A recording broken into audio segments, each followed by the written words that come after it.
Welcome to Black Sheep. Come on in. Hi there. I'm Nancy from Black Sheep Knitting here in Needham, Massachusetts.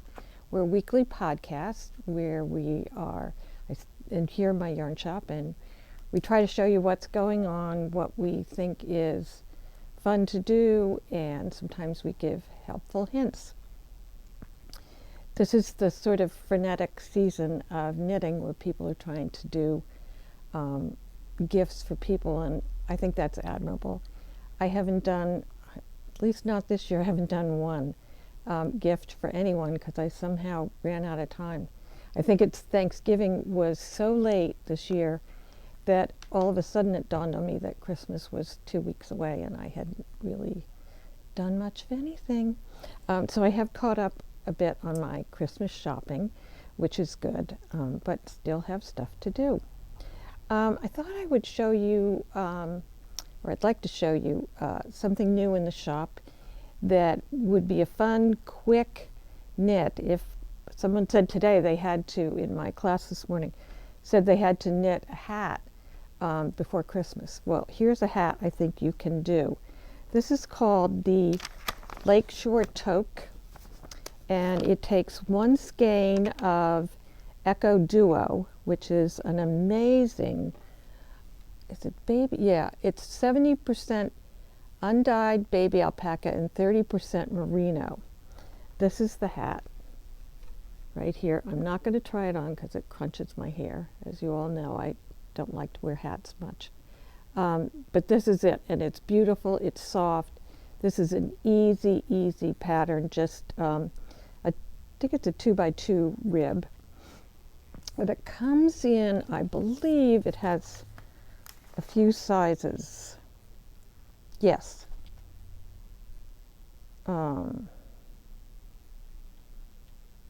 Adult female. But you could make it, it's easy to make larger, just because it's in a 2x2 rib, so you would be able to do that. And it's just, I don't even think there's any shaping. There is no shaping on this, what makes it even easier. It's just you thread through all the stitches and pull them really tight. And in fact, I tried to do a, you can see how it is at the top, it's very tight. And I tried to do, I don't think there's shaping.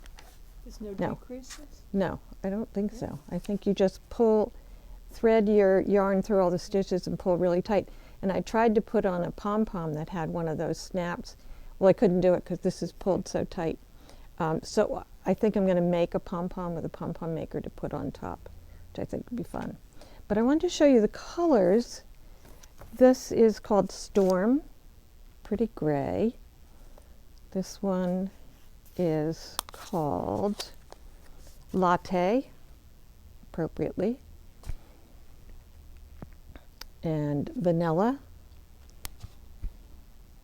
So reminding me of drinks. Zebra, which is the one that you see it in. Robin's got it on. It's very cute. Ooh.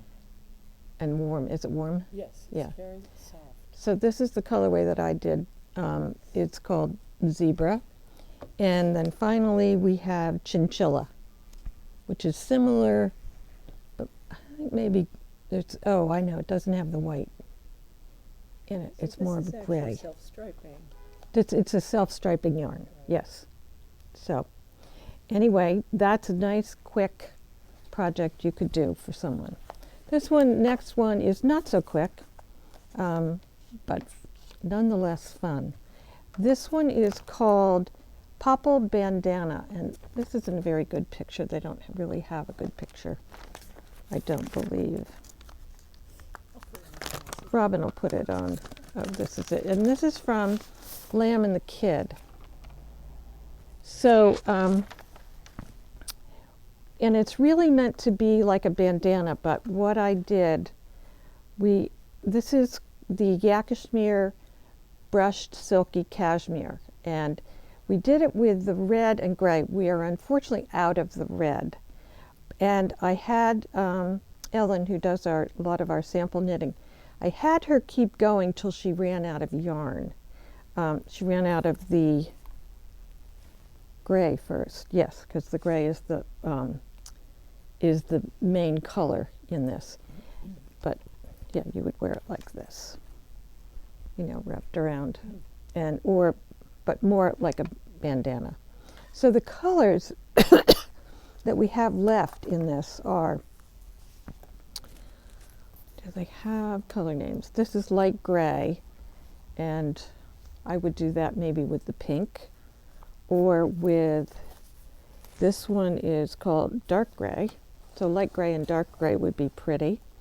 You could do gray and the blue, which is called blue. And we used one skein of each. You could do the light blue and dark blue, or the pink and the gray. I like this combination. This is pink and the gray, light gray, and this is pink and the dark gray, which I think would be fun. So it's just a simple slip stitch, no big deal, easy triangular shawl pattern, and light as a feather.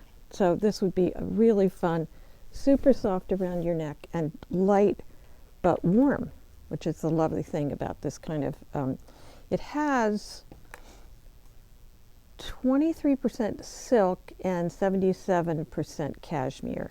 And again, it's a brushed cashmere, so it's very sort of furry, fluffy. So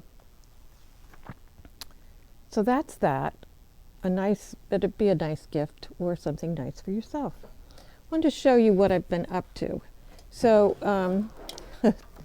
some of you will remember the tale of my vest. So I saw this vest in a magazine called Poetry, if anybody's ever seen this. And I really loved this vest. And I thought, I can knit that. So if you look at it, it goes out over the shoulder, and I wanted it just straight, but couldn't find a pattern. So I found two patterns, one that has the stitch that I wanted on it, which is I don't know if you can see it, but it's a knit 2, slip 1, and then purl on the other side. That's the pattern. But the pattern I found it in, that pattern, the vest, I didn't really like. So then I found this vest pattern. So I used this, and the gauge was correct. This is called Calades vest. But I don't like this. So I really want it to be straight. So I knit it, I knit the whole thing, did a variation on this, and I even wet blocked it, and wet it and blocked it, and tried it on, and I hated it. So I ripped the whole thing out, and I've begun again, and this time what I chose to do, so I'm on the front, is I had originally thought when you're doing a sleeve, I cast on stitches here. And then I thought, I don't think that's going to work for what I want. I really want it straight and going over the shoulder. So I looked at a sweater that had a dropped shoulder. And this is basically what this is going to look like, what a dropped shoulder sweater would look like. So I used the pattern that I liked, the stitch pattern. This is all kind of, looks a little funky because this is a do as I say, not as I do lesson. I didn't feel like re-wetting the yarn, and it hadn't crinkled that much from it wasn't knit that long. So when I block it again, I think this will all straighten out. So what I've done, I am now working on the front, and I'm just going to knit straight up until I get, because going back to the original sweater, it has a sort of a round neck. So I'm not going to do much at the neck. The pattern that I'm taking this from, the neck goes way down, so I'm going to go way up and then just maybe bind off a few and knit 2 to get, do a decrease just a little bit. And then I thought about, well, what do I do about the back? Because all sweaters now, a lot of people are doing short rows in the back. I thought, I don't really want to do short rows in the back. So what I might do is knit up to a certain point, and I might cast off a few here in the middle and then knit on this. This is an old-fashioned, well, I say old-fashioned. This is the way a lot of sweaters have been done for a long time, where you knit a little of this, a little that you separate, you bind off a little, and you knit separately up this way. And then I think Robin's doing that on her sweater. So she has bound off and is knitting the sides up separately. Can you see that? Is this the front or the back? This is the back? That's the back. That's Yeah. pointing me. The front is facing you. Sorry. There we go. Sorry, folks. That doesn't work. So I won't make mine as extreme as this, but it will probably end about in here, and then I knit these sides separately. So I don't have to worry about doing that short row shaping to get it to fit better in the back. And then when I'm finished, when I finish both sides and the back, I will pick up and knit a 2x2 rib here and here. It remains to be seen whether I'll do anything at all on the sleeve, because this is where the sleeve is, where the armhole is, and it kind of curls in a little bit. So just not decrease? I'm not decreasing at all. I'm knitting it straight up. So I'm fashioning it after a drop shoulder sweater, which if you look on a lot of them, they're just a square. It's just a square. So I hope that's clear to everybody, but I really wanted this, and I was determined to do this. And if I have yarn left, I will do this cowl that'll go with it.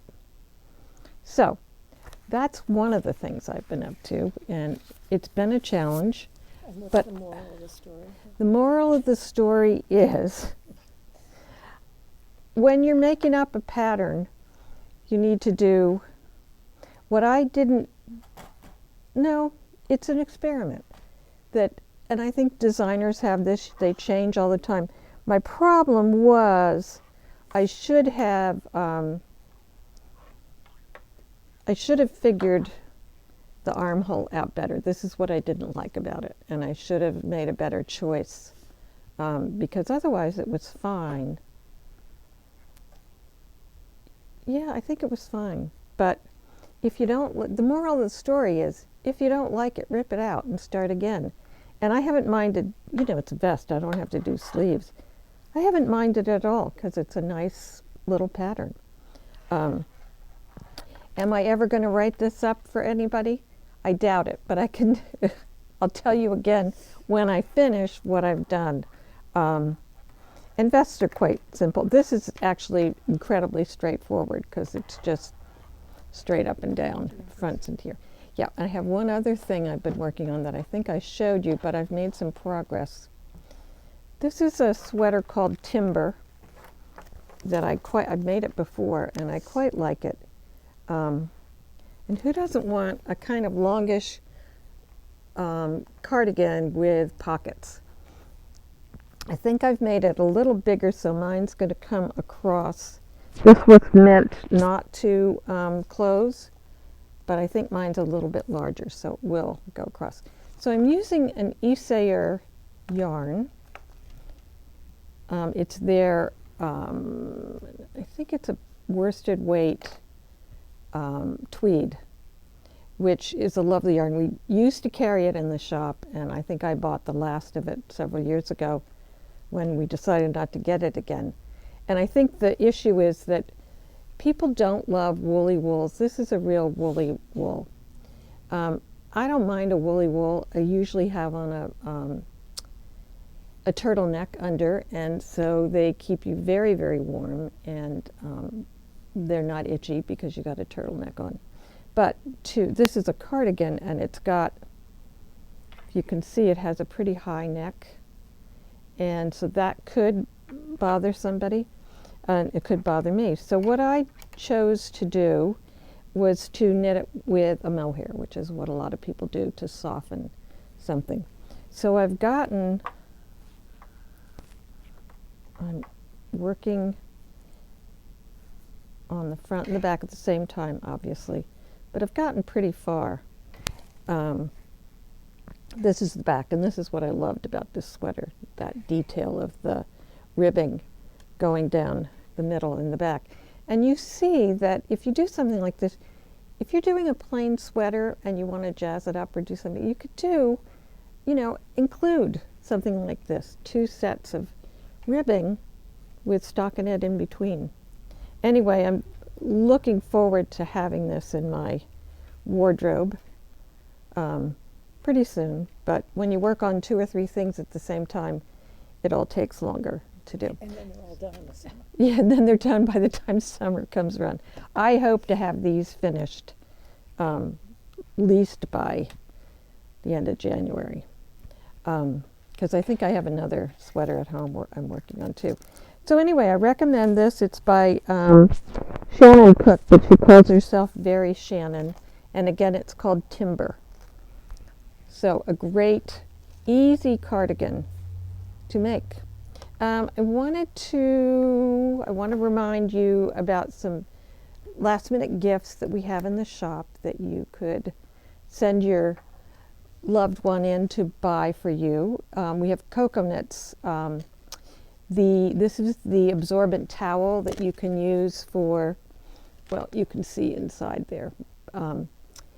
It's for blocking and for wrapping up your wet garment in and then pressing on it, and it squeezes all the moisture out of it.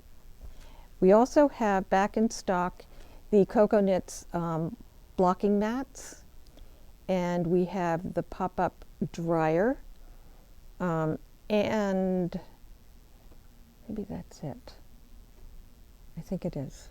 So the blocking kits, which is a great gift, a great idea if somebody wants to get you something, because if you're a knitter, you're going to need to block things, and I love those. And I've shown them before. You saw them in my video about blocking. I saw someone in a podcast the other day. Now I can't remember who it was. But they were talking about sewing seams and talking about what length yarn you should use for the seam. And there are a couple reasons you shouldn't use anything longer than a yard. One is that if you have a big long, if you think you're going to do a whole seam with one piece of yarn, you're going to spend a lot of time untangling that piece of yarn. So there you haven't saved any time at all, and you've maybe cost yourself some time. There's no reason you can't stop at a certain point when you're doing a seam, let that piece hang out, the end of the yarn, you can let it hang out of the seam and weave it in later, and then start again with a new one, also weaving that tail in. The other really important reason to not use a big long piece of yarn, because you're pulling that same piece of yarn through those stitches for gosh knows how long, and what it does is it wears the yarn down a little bit, so it could be even get a little thinner each time, and it could also break. So it's just not a great idea. I wanted to talk about, I wanted to remind people that you saw the Grid Gambit cowl last week. We have restocked some of the kits. You can also come into the shop and we can put a kit together for you. We had a great response and people really loved it. So we have more and lots of ideas to do for that. We have a new spin cycle in the shop. So if you're a spin cycle fan, come in and take a look around. I'm just looking around the shop to see if there's anything new and exciting, but frankly, nothing. So I did want to talk a little bit as we're closing in on the end of the year, and I wanted to thank all of you for your continued support, for watching the video, and those of you who come into the shop. Every time I think about, because after all I'm not getting any younger, and I think about retiring, and I think I don't want to leave all these amazing people. And we have these 2 sit and knits plus all the classes we teach in here. I teach 3 classes right now, I think. And I think I just don't want to lose seeing all these people. And the knit-along groups that come in on Friday and Saturday afternoon at 3 o'clock are just such wonderful, not that everybody who comes in the shop isn't wonderful, but these people have, at least they make my life a lot more and a lot more enriched. And as they say goodbye and leave the shop, and I think, oh, I can't wait to see you again next week. So I'm not going to be retiring anytime soon because I really love this community. I learned so much from all of you. I get so many thoughtful little gifts from people. Not that I don't do this because I like gifts. I just am so appreciative of how people come together and become friends, and become my friend, and have become friends with each other. And we have a plethora of cookies and candy and stuff that people bring in to share with everybody else. And they share what they're knitting, they share their joys and their sorrows. And it's just, I think, I don't know where else you can get this kind of community spirit and love for each other and love for this craft. So I want to wish all of you happy holidays and Merry Christmas if you celebrate Christmas, Happy Hanukkah, and whatever else you might celebrate. And I don't know if you'll see a video from me again until after the New Year. So I want to wish everybody a Happy New Year. Enjoy all your family and friends. And of course, if you have some nice time off, do some extra knitting. It'd be really fun. So I'll see you in 2 weeks' time, and enjoy, everyone. Bye-bye.